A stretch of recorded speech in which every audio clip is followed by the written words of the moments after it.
খুব কষ্ট করেছি, খুব কষ্ট করেছি, এত কষ্ট করেছি যে আর বলার মতন না।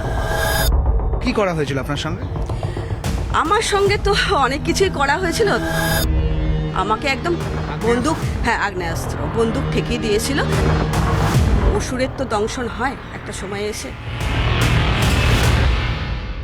দীর্ঘদিনের ভয়, ইন্ডাস্ট্রির ভেতরে কালো ছায়া, সবকিছুর অবসান। বৃহস্পতিবার রাতে গ্রেফতার স্বরূপ বিশ্বাস, অরূপ বিশ্বাসের ভাই।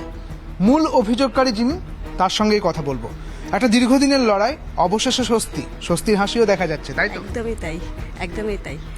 প্রথমেই আমি নতুন সরকারকে প্রণাম জানাই আমার তরফ থেকে এবং টেকনিশিয়ানদের তরফ থেকে প্রণাম জানাই। ওনারা পাশে না থাকলে এত দূর আগাতে পারতাম না। আর প্রথমেই জানাবো শুভেন্দু অধিকারী মহাশয়কে, আমাদের যে এখন মুখ্যমন্ত্রী, তো তাকে আমাকে প্রাণ ভরে প্রণাম জানাই তাকে। কেন অনেক কষ্টের মাঝখান থেকে আমি এসছি, তো পাশে দাঁড়ানোর জন্য। এবং রুদ্রনীলদা, পাপিয়াদি,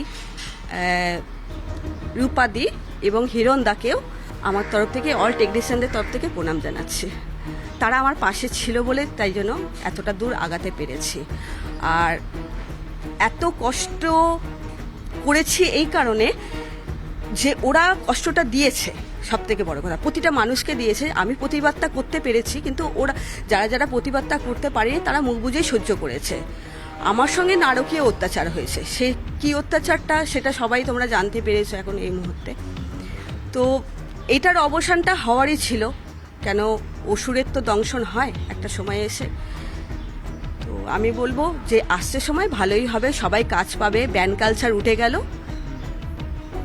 স্বরূপ বিশ্বাস যাওয়ার এতদিন যে র্যাকেটটা চলছিল ওনার, আমি ওই র্যাকেটটাকে আমি শেষ করেছি। আচ্ছা, এই অভিযোগ তো আগেই করা হয়েছিল, কিন্তু পুলিশ তখন ধরতে পারছিল না কেন বলে মনে হচ্ছে? তখন পুলিশের হাত পা বাঁধা ছিল। তখন পুলিশের হাত পা বাঁধা ছিল, অন্য সরকার ছিল। আমি যখন কেস করেছিলাম তখন সরকার অন্য ছিল না। এই স্বরূপ বিশ্বাস কিনে রেখে দিয়েছিল সবাই। কি করা হয়েছিল আপনার সঙ্গে? আমার সঙ্গে তো অনেক কিছুই করা হয়েছিল, তো এখন ডিটেলসে আমি এখন বলতে পারছি না। আপনি যে বাড়িতে রয়েছেন এখন, এই বাড়িতেই অস্ত্র নিয়ে আসা? হ্যাঁ, অস্ত্র নিয়ে আসা হয়েছিল। আমাকে একদম বন্দুক, হ্যাঁ আগ্নেয়াস্ত্র, বন্দুক ঠেকিয়ে দিয়েছিল। যেখানে এটা স্বরূপ বিশ্বাসেরই লোক, স্বরূপ বিশ্বাসেরই লোক। কেন আমি আমার যে সেক্রেটারি বাপি মালাকার, ওনার নামেই তো চিঠিটা দিয়েছিলাম। উনি চিঠিটা তুলে নেওয়ার জন্য বাড়িতে লোক পাঠিয়েছিল, যে তার নাম হচ্ছে শান্তনু দে, স্টিল ক্যামেরাম্যান। সে আমার বাড়িতে এসে 4 তারিখে রাত্রি 8:30টার সময় থ্রেট দিয়ে যায়।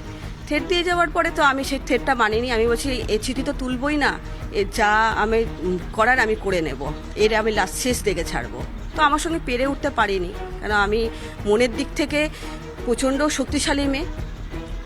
আপনার যিনি সেক্রেটারি, যার কথা বলছেন, বাপি মালাকার, তার নাম, উনিও আপনার সঙ্গে দুর্ব্যবহার করেন? উনি তো বেশি দুর্ব্যবহার করেছেন। উনিই তো মেন কালপিট। উনি মেন কাজ দেওয়া হচ্ছিল না কেন?